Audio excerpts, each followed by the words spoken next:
Good afternoon to you and welcome to iReady News Bulletin. First, here are the headlines. President Salva Kiir has reached out to his first deputy, Dr. Riek Machar, to de-escalate tensions and assured him of his security as well on the status of the revitalized peace agreement.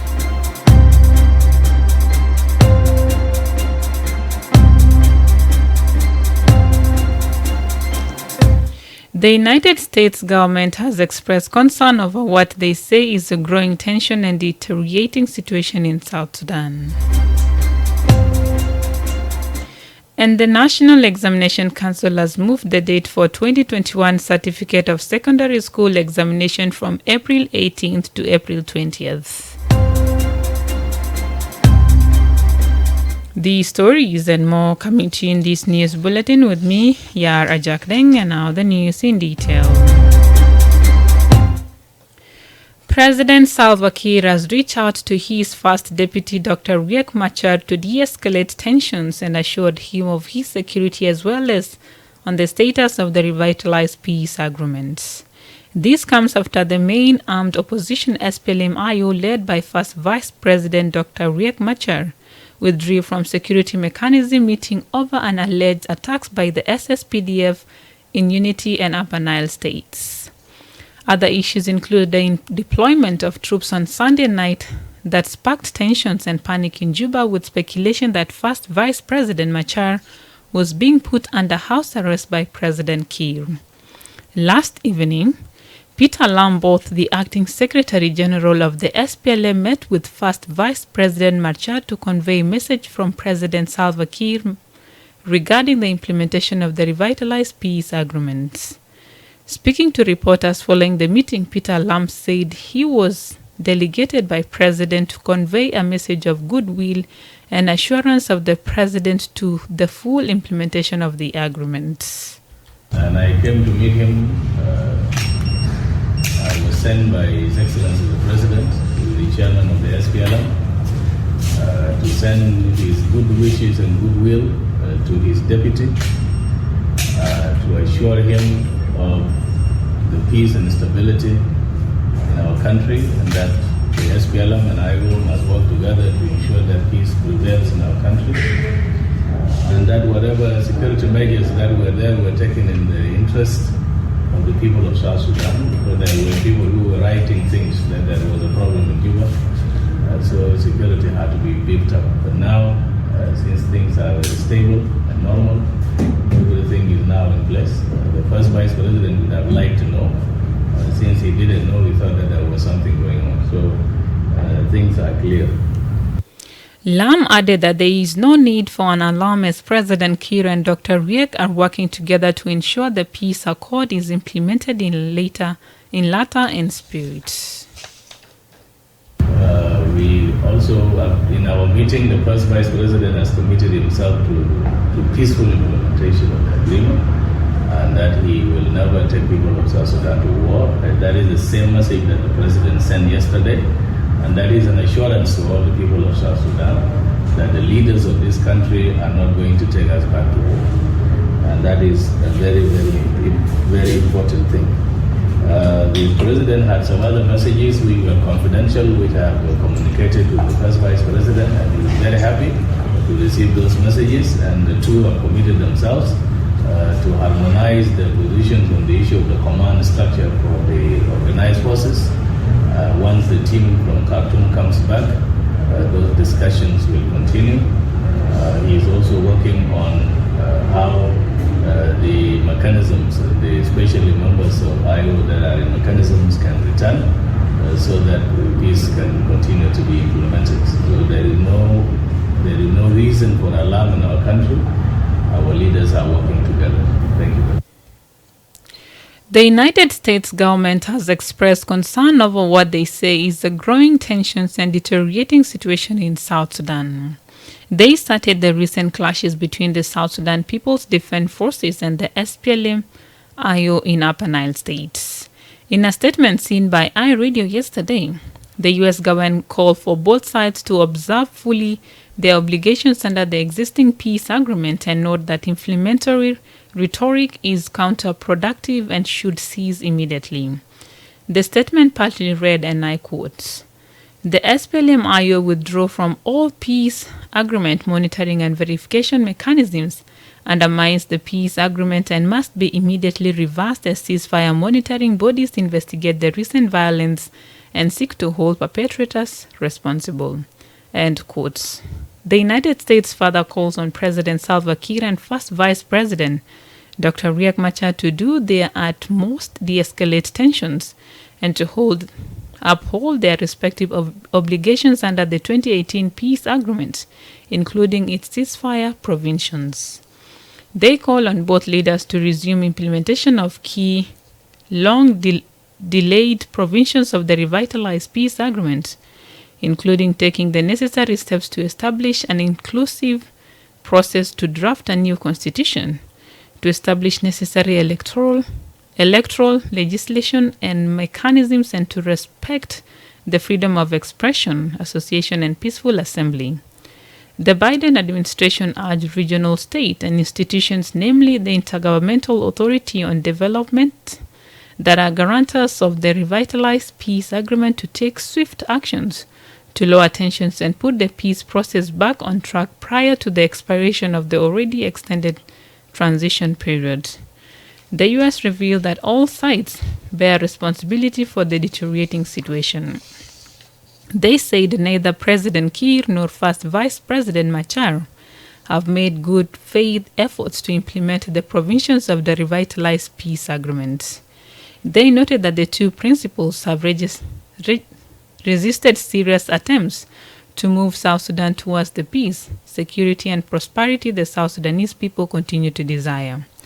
The U.S. reveals that a number of political leaders have also failed to carry out their official responsibilities, and many engage in political violence that violate the letter and spirit of the peace agreements.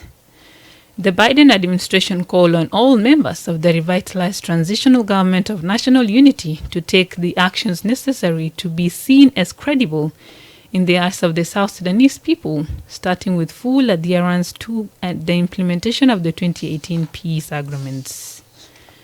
You are listening to iRadio Afternoon News.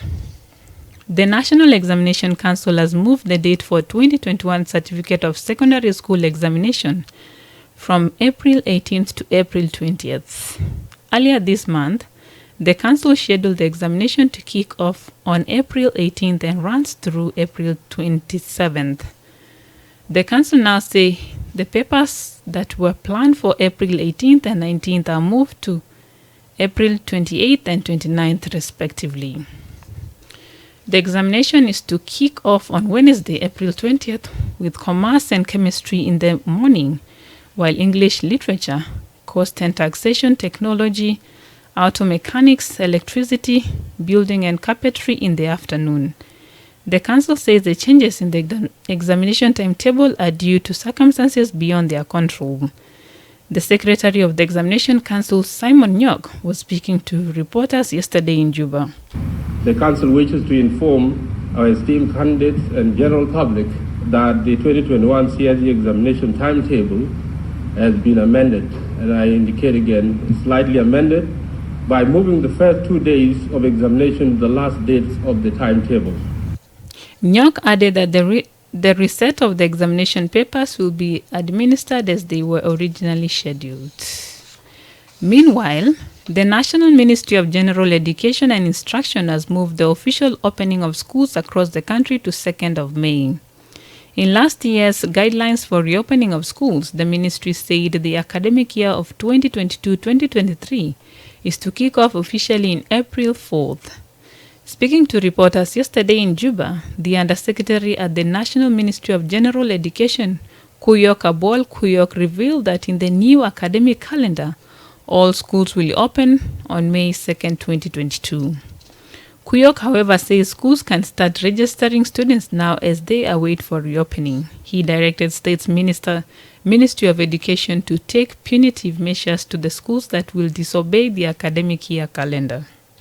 So now the schools will be opened on Monday, the 2nd of May.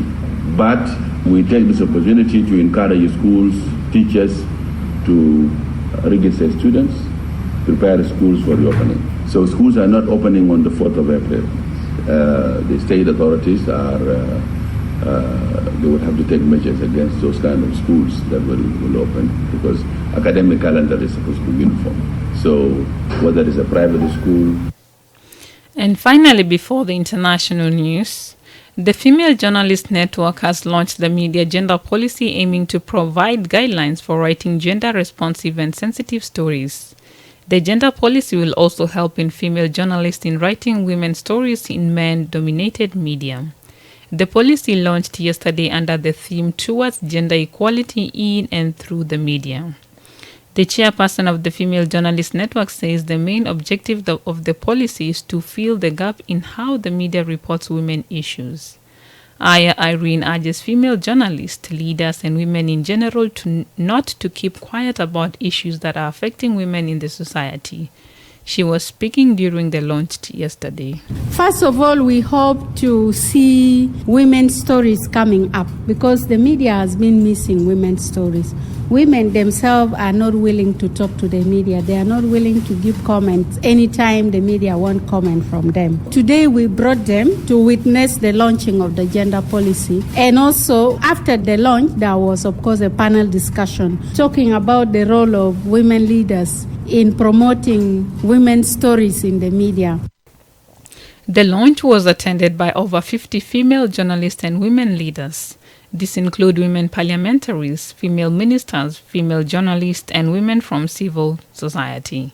Others are faith-based organizations, women in business, and women groups from the grassroots attended the events. You are listening to iReady Afternoon News, and now joining my colleague Law Nelson joins us with the stories making headlines from the region and international news. And this international news is brought to you by MTN. 1, 2, 3. 1 million. 2 million. Yes. It's time to celebrate. MTN 2 million. MTN has reached over 2 million customers and still counting. Are you? With over 2 million subscribers, why won't you trust MTN? To enter the draw, get an MTN SIM card today and get free 10 minutes every day for 3 months and 500 MB every month for 3 months. And on top of that, qualify to enter a draw to win 2 million SSP cards. Sabi, what are you waiting for? Buy an MTN SIM card today and get to win 2 million SSP. Yes, when MTN says 2 million SSP, it's 2 million for one lucky Junubin. Second winner gets 200,000 SSP, 10 winners get 20,000 SSP, and others get lots of MTN branded prizes. Join MTN, the biggest family in South Sudan, and enjoy such amazing offers. MTN, everywhere you go. Thank you. Sudan's military leader Abdel Fattah al-Burhan has appointed new heads of 30 public universities.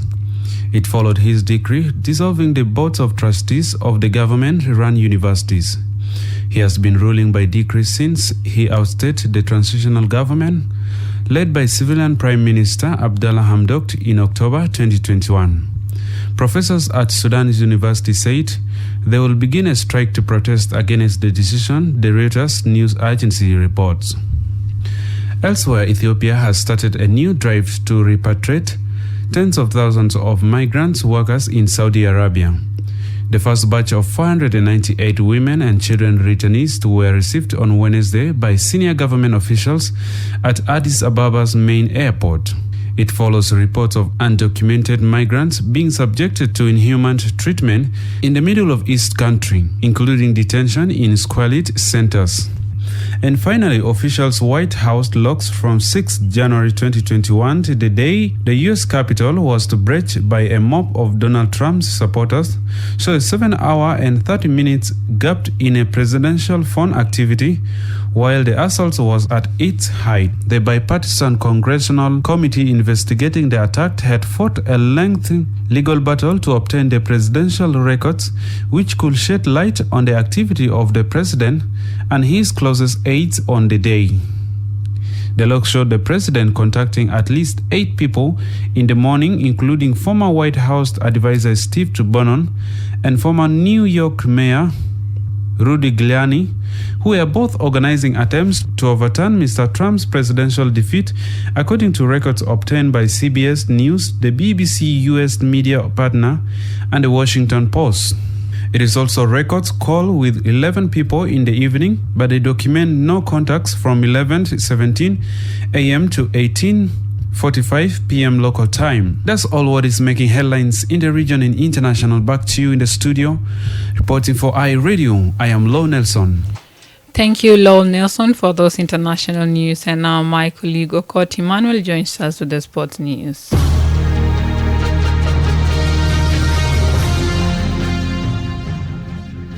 Good afternoon. Welcome to iRadio Sports, a look at stories making headlines in the local scene.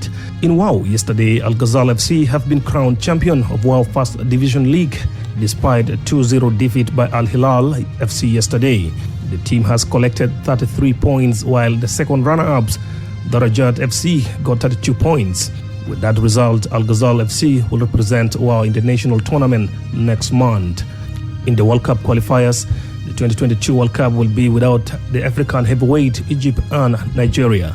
Both the Super Eagles of Nigeria and the Pharaohs of Egypt were out in the second leg playoff to determine Africa's 5 qualifiers for the 2022 World Cup in Qatar.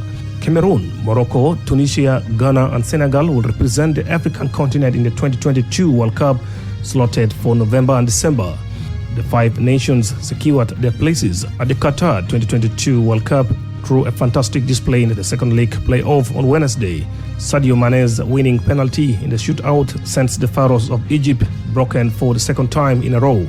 Ghana edged out the Super Eagles of Nigeria after a 1-1 draw. Morocco hammered DR Congo 5-2 on aggregates after a 4-1 win in Casablanca. While Tunisia progresses after a goalless draw at home against Mali, a 1-0 aggregate victory. Cameroon scored late in extra time to beat Algeria on away goals after the tie ends 2-2. In other games, Bruno Fernandes sent Portugal to the World Cup with a double in their playoff final to win over North Macedonia. With the same result, Poland are through to the World Cup in Qatar after Robert Lewandowski and Piotr Zielinski goal gave them a playoff final win over Sweden. Thanks for listening to iRadio Sports. My name is Okot Emmanuel.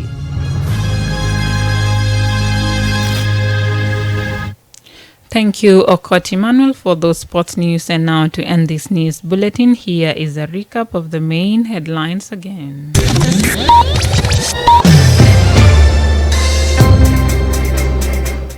President Salva Kiir has reached out to his first deputy, Dr. Riek Machar, to de-escalate tensions and assured him of his security as well as on the status of the revitalized peace agreement.